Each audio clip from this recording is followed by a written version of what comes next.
Hey folks, it's Andrew here, and on today's episode of Historic Edenton History from Home, we're going to be talking about one of Edenton's most prominent historical landmarks, and that is the 1886 Roanoke River Lighthouse. We're going to be talking a little bit about the history of this building, and also about how it made its way from its original location to the Colonial Waterfront Park here in Edenton, North Carolina. Now, first things first, the image of the 1886 Roanoke River Lighthouse is probably not what comes to mind when we think of North Carolina lighthouses. Instead, when we think of North Carolina lighthouses, we typically think back to places like Cape Hatteras or Currituck or Cape Lookout, or any of these places that have these big, tall brick lighthouses overlooking the ocean.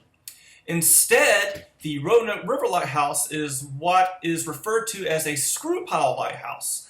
And these screw pile lighthouses are typically located in places where there's a shallow body of water, places like the Inner Banks, rivers, sounds. There's also screw pile lighthouses located in places like the Chesapeake Bay and also the Great Lakes.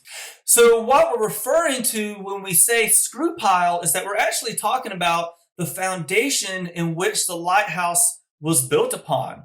And the way they would create this foundation is that they would take pilings, very similar to the pilings that you might see at a pier at the beach, and at times they would attach anchors or screw bits to the end of these pilings, and then they would go out and they would drill them down or screw them down into the riverbed or into the seafloor, depending on where the lighthouse is being constructed, of course. And that anchoring system is what is going to keep the lighthouse in place. So in case there's rough seas or storm blows in or there's strong winds, it's going to keep the lighthouse from swaying or shifting back and forth. Now, it's this design coupled with the relatively inexpensive price tag in comparison to traditional lighthouses that is going to make the screw pile lighthouse very ideal for the rivers and sounds of eastern North Carolina, where there's actually a lot of sandy soils. The history of screw pile light stations at the mouth of the Roanoke begins after the American Civil War. So prior to the war, what was located at the mouth of the river was a lightship. And it is exactly what it sounds like. It was a 3-mast sailing vessel that had been outfitted with a lamp. And it was light from this vessel that helped guide maritime traffic in and out of the mouth of the Roanoke River. Now, it is believed that during the American Civil War that this lightship was actually taken up the Roanoke and scuttled, meaning that it was purposely sank there in the river. And the reason that we believe that happened was that they were trying to create a barrier and kind of slow down the flow of military traffic going up and down that waterway.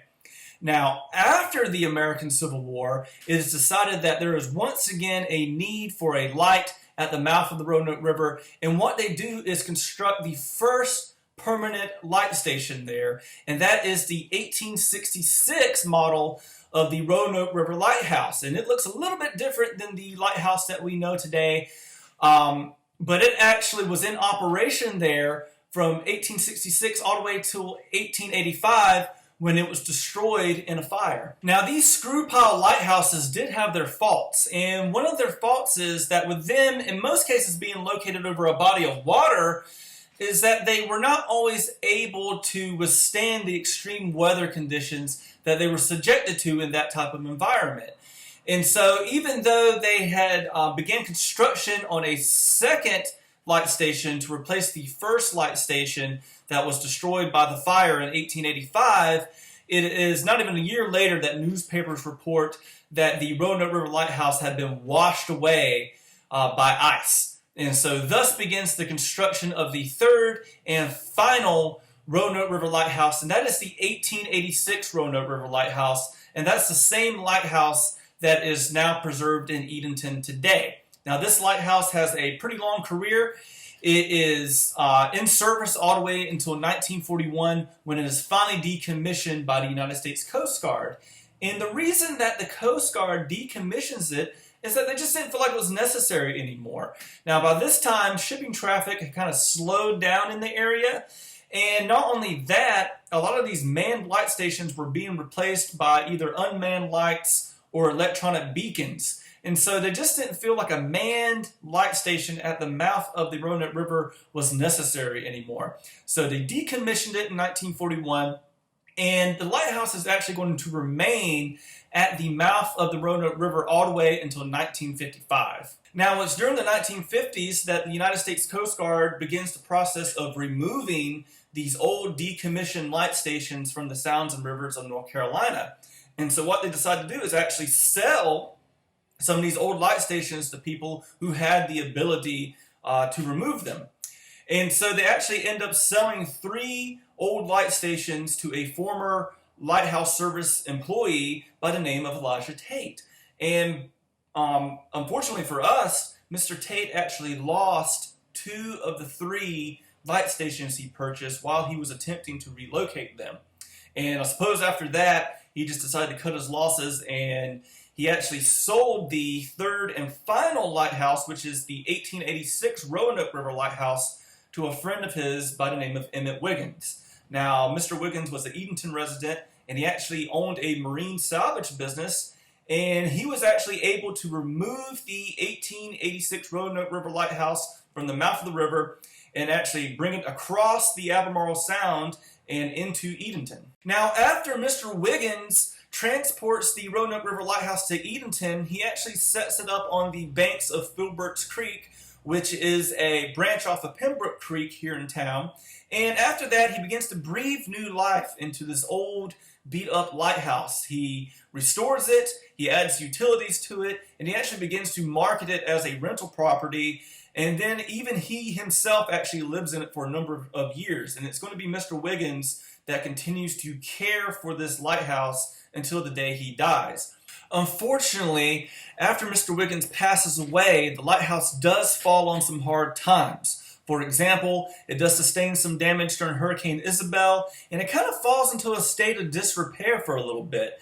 However, soon afterwards, the people of Edenton are actually going to come together to help preserve this lighthouse. In the early 2000s, the Roanoke River Lighthouse is once again going to be moved.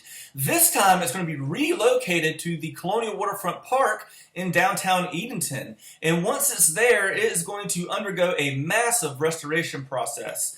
Preservationists are going to restore this beautiful lighthouse to its former glory, and they're even going to place it back on pilings above the water, just like it would have been in 1886. Now today, the 1886 Roanoke River Lighthouse is managed by Historic Edenton State Historic Site, and we use this lighthouse as a tool to teach the public more about North Carolina's rich maritime history. Once again, my name is Andrew, and I'd like to thank you guys for joining us on this episode of Historic Edenton History from Home.